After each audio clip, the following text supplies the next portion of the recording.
If y'all ever want to know what putting a love spell on someone who does not want you looks like, go look at that pastor and his wife that are going viral. There is no one, and I mean no one, that can convince me that that woman did not put a love spell on that man. Number one, I know what spell work looks like.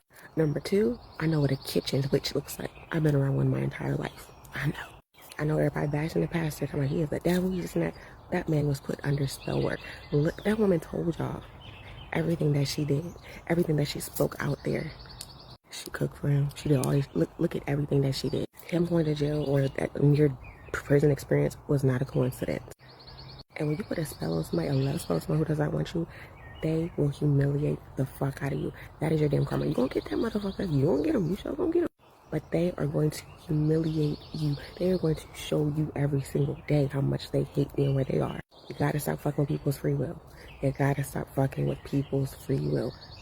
That's what her ass. Kelly Steele, your husband told you in big font, little font, Espanol, English, and French that he did not like you. Matter of fact, he hated you. He even went on to say he didn't even like how you look because his type is 5'2", 120, and you are 5'6", 170 something. Sitting up there with the confidence of Michael B. Jordan when he really looking like Carl Winslow. And then he let you know that he was with you out of convenience and what he could get out of you. Because the podcaster asked him, well, if she wasn't your preference, what made you keep coming back?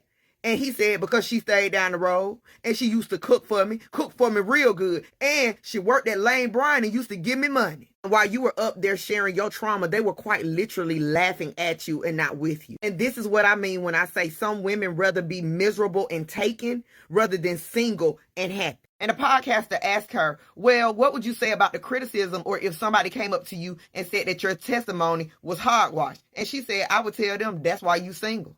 So even though she got drugged through the mud and turned every which way but loose, she still thinks that she is better than single women because she can say, my man, my man, my man. And then I finally came across the clip where he explained what made him start acting right and turning his life around. Y'all know what it was? He had gotten himself in some trouble and was on probation for 4 years. And at any point he messed up, he would have went to prison for a very long time. And she was so ecstatic that finally he was going to sit his butt down. I worked nights, he worked days because we couldn't afford daycare. I was dispatching. I got a call for armed robbery in process. I got the K-9, the air unit, set up a perimeter. We were chasing him. We pulled the car over, arrested them, and it was him. And my cousin. Yeah. Yeah. I'm Kermit the Frog at this moment. This is T. Yep. Yeah. Did you say you got the call and it was him? It was him committing armed robbery. Yeah. We caught him.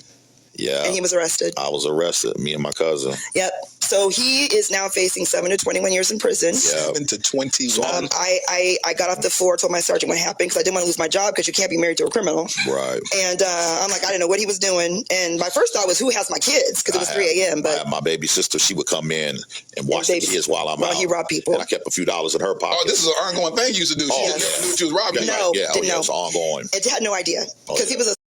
When people say, well, why don't you? No, you're dangerous for me. Because the thing is, you literally are okay with this. So that tells me, oh no, this is not a safe space for me. Because that means you won't be advocating for me. Every time I was in a church, this was a church of Mindshade. And it was a pretty mega church. And I'll be clear, whenever I spoke up, she would say, women would be like, oh girl, I wanted to say that, but they never did. I can't be around women like that. You want to speak up. You feel like something's wrong, but you won't say nothing, nor will you witness to say, yeah, this happened. When I say things are happening to women and women are the reason why we can't get accountability because they're holding secrets for people. You can have a handler in whatever way you think, spiritually and physically handling you. That's a woman. That's what we're not talking about. Women are handlers. And you're literally getting this programming and you're not questioning it. And it's not even about like you have, and I don't even deal with people. Once I realize like, oh, to the carpet, no, you're just fired. That's it. You're fired. And we have to start doing it, letting people go, like leave them in their mess. You should not be paying your tithes at these people's churches. Like there are so many things